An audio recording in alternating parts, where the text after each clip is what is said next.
আহ কি সুন্দর ওই দুটি চোখ, নেশা ভরা ওই রাঙা দুটি ঠোঁট, রং করা চুল লাগছে ভালো, হাতে কি ছিল গড়ি কি কালো। জানি না কখন সেই মেয়েটি চুরি করেছে আমার এই মন।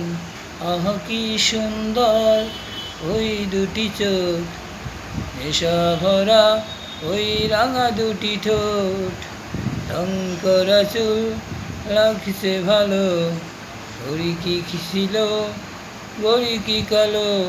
জানা ছিল না সেই মেয়েটি মন কেড়েছে আমার এই মন। আহ কি সুন্দর ওই দুটি চোখ, নেশা ভরা ওই রাঙা দুটি ঠোঁট, রং করা চুল লাগছে ভালো, হাতে কি ছিল ঘড়ি কি কালো।